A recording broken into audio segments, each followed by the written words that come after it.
Ya, Assalamualaikum warahmatullahi wabarakatuh. Pemirsa Sultan TV, senang sekali kita berjumpa kembali dalam Berita Sultan di edisi Kamis 4 Mei 2023. Kalau kemarin kita telah membahas soal peristiwa penembakan di kantor MUI Pusat di Jakarta, terkait juga dengan penyebaran aliran sesat di Indonesia. Dan hari ini kita akan membahas tema yang masih berhubungan dengan teror penembakan di kantor MUI Pusat, yakni teror NII dalam penembakan di kantor MUI. Berita selengkapnya.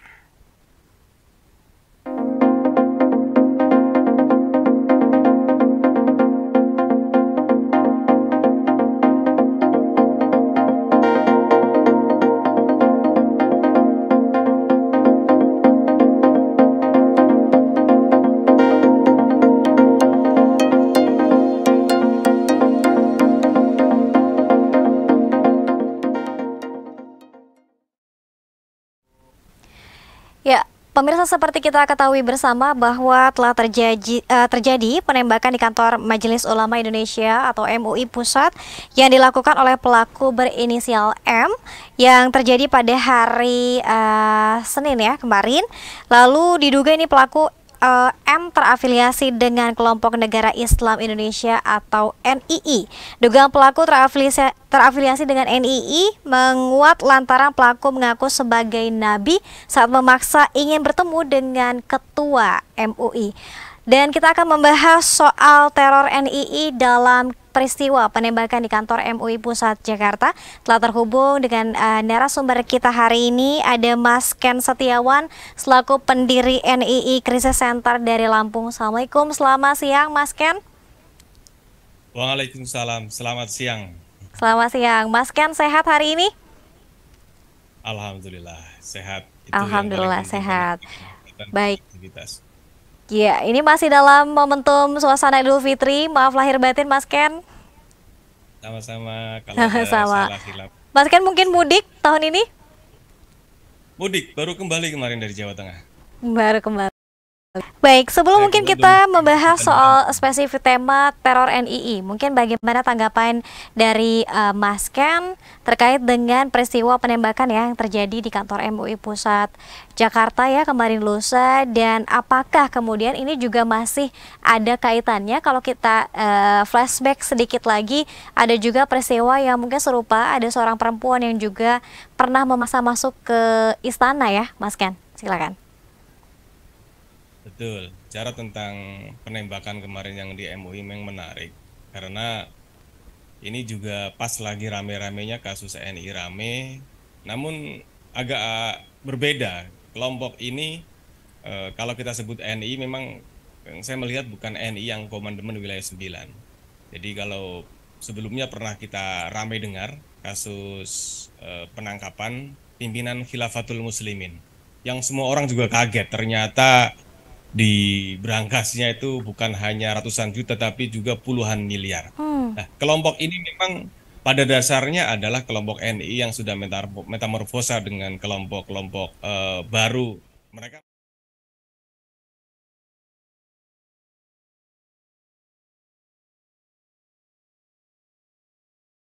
kemarin itu kenapa yang disuratin itu Kapolda Metro Jaya Mhm. dan MUI. Selama ini kan masyarakat melihat MUI itu kan tidak terlalu konsen terhadap persoalan NII, walaupun MUI sendiri dan Kemenak sudah pernah mengadakan penelitian tentang pergerakan negara Islam Indonesia. Fokusnya kepada pesantren yang terbesar di Asia Tenggara, yaitu pesantren Al Zaitun, walaupun hasilnya tidak dipublikasi. Nah, belum lama kemarin Komisi Fatwa Pak Aminuddin Yaakob kebetulan mempublikasi, dan tidak berselang lama ada kejadian ini. Ini cuman saya melihat tidak ada hubungan langsung ke Zaitun. Kelompok Ya. ini saya melihat ada sebuah kemarahan karena kasus ini ada pimpinan Khilafatul Muslimin di Bandar Lampung, Amir Daulah, Kota Bandar Lampung, itu ditangkap oleh aparat terkait peledakan di rumahnya, bom ikan meledak di rumahnya, dan kebetulan rumahnya samping Polsek Gedong Air. Nah, ini menarik. Pelaku yang dulu namanya Mustafa juga, tapi yang ini sepertinya Mustafa yang berbeda. Ya. Tapi ada kesamaannya bahwa kelompok Khilafatul Muslimin saat ini marah. Marah kenapa? pimpinannya Abdul Qadir Hasan Baroja yang dianggap sebagai khalifahnya itu ditangkap oleh Polda Metro Jaya dan beberapa pengurusnya termasuk menteri-menteri khilafahnya juga ditahan. Terus yang cukup getol mengkritisi juga adalah MUI. Makanya saya melihat ini sebenarnya menyurati Kapolda dan MUI mencoba untuk meminta keadilan karena dari beberapa kelompok yang saya temuin yang berkomunikasi dengan saya, Khilafatul Muslimin ini rata-rata anggotanya mereka kecewa dan menganggap khalifahnya Abdul Qadir Hasan Baroja dikriminalisasi, dizolimi. Dan memang pasalnya kemarin bukan pasal terorisme, bukan pasal penodaan agama, pasalnya adalah pasal kegaduhan karena mereka kemarin sempat konvoi membawa bendera Khilafatul Muslimin dan mereka mengatakan solusi atas semua persoalan adalah khilafah. Lah ini menarik, kelompok ini kan punya jaringan di mana-mana. Walaupun pimpinannya ditangkap, beberapa pengurusnya telah ditahan juga. Namun faktanya yang saya update sampai saat ini, kelompok Khilafatul Muslimin ini tidak berubah. Mereka masih menyebarkan paham ilahafnya, pakai seragamnya di mana-mana. Nah, kelompok ini kan bisa juga bermetamorfosis sebagai kelompok biasa. Dan uniknya, ketika ditemukan oleh PPATK ternyata ada transaksi senilai 800 juta. Ini kalau ngelihat rumahnya biasa tapi punya transaksi seperti ini.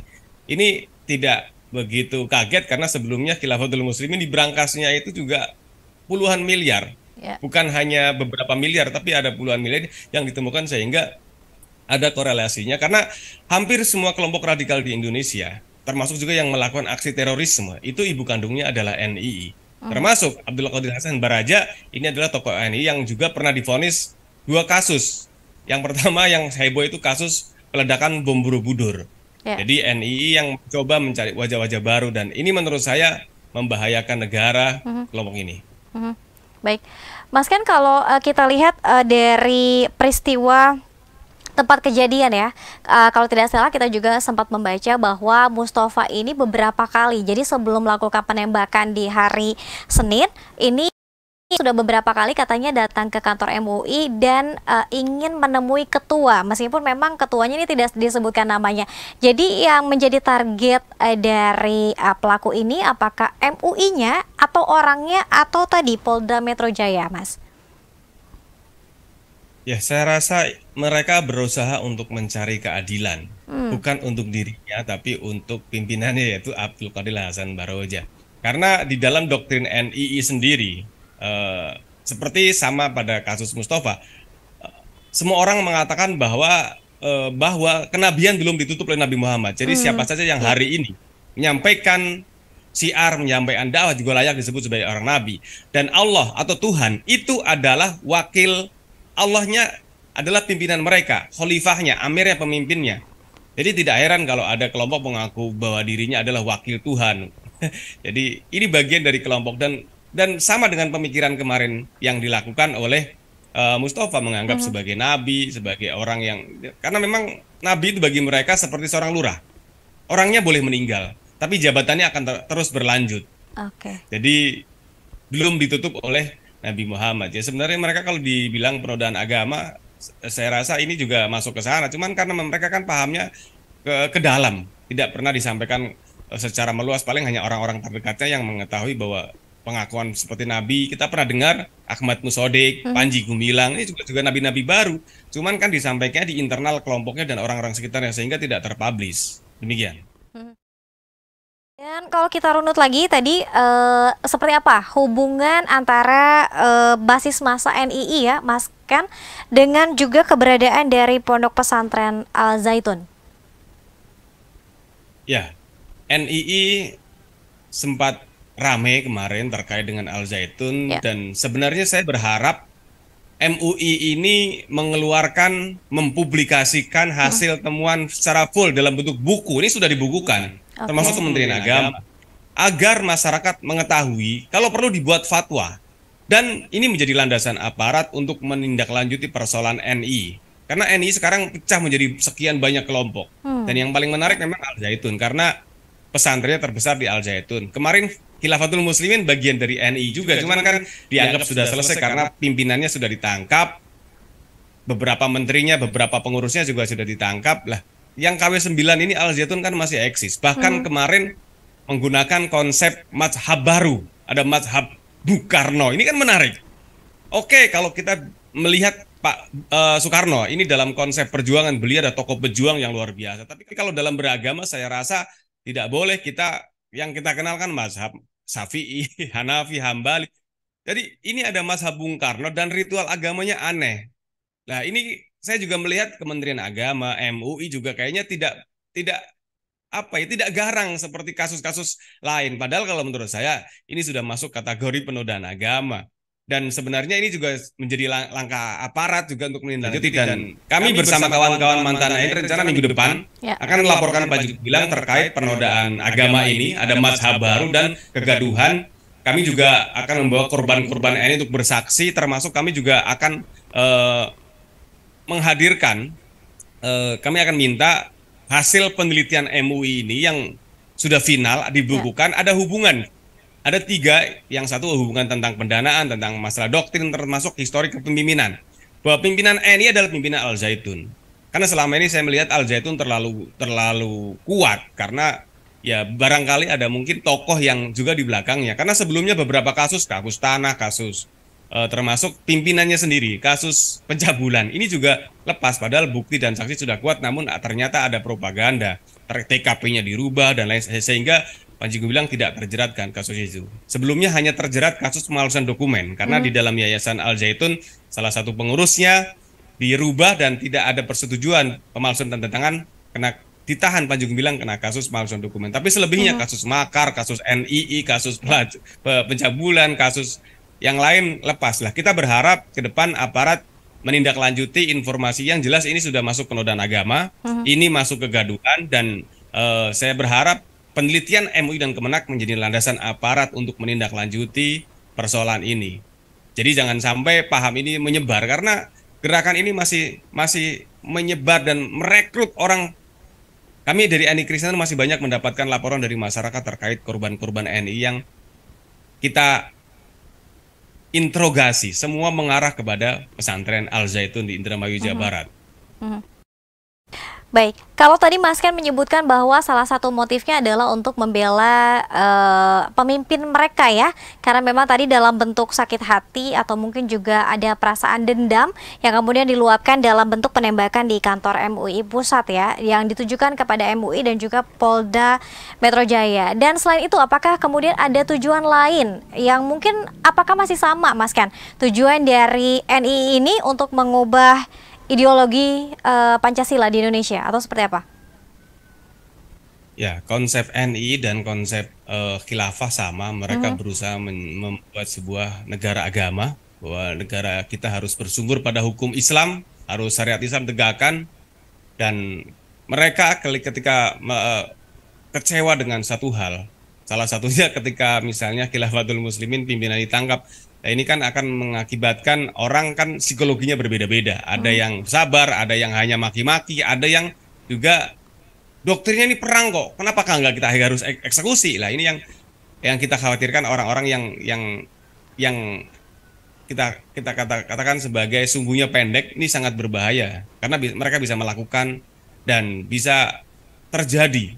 Berbeda dengan kelompok yang memang sudah teridentifikasi masuk jaringan JI misalnya, JAD misalnya. Biasanya kan kelompok ini sudah termonitor oleh Densus 88. Nah, kalau kelompok yang baru radikal secara pemikiran, seperti NII, seperti Khilafatul Muslimin, ini kan dianggap belum berafiliasi dengan jaringan terorisme.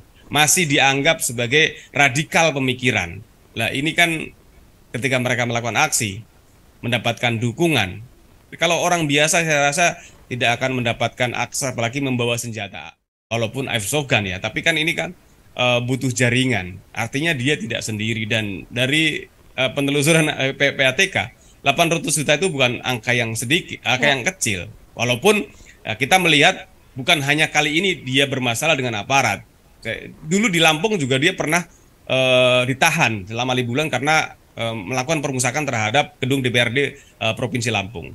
Jadi ini memang orang-orang yang sudah punya dendam kepada pemerintah, kepada aparat, menganggap bahwa negara ini kan negara tauhid, negara ini negara salah.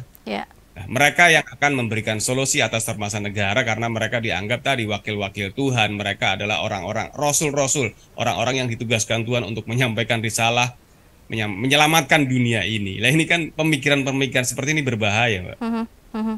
Baik, Mas Ken, apa yang kemudian menyebabkan aparat ya dari pemerintah ya mungkin sampai saat ini masih belum bisa melakukan garang tadi dan juga ketegasan untuk kemudian langsung membubarkan misalnya Pondok Pesantren Al Zaitun? Saya kurang tahu sebenarnya yang terjadi. Apakah Al Zaitun yang hebat atau aparat kita yang lemah? Karena memang kalau melihat hukum kita, ada Hmm, beberapa celah hukum yang mereka gunakan. Al Zaitun mereka belajar hukum, bagaimana mereka ya, bisa lepas dari jeratan hukum. Ada sisi lemah hukum kita. Ketika belum melakukan tindakan terorisme, maka tidak bisa ditindak dengan pasal terorisme.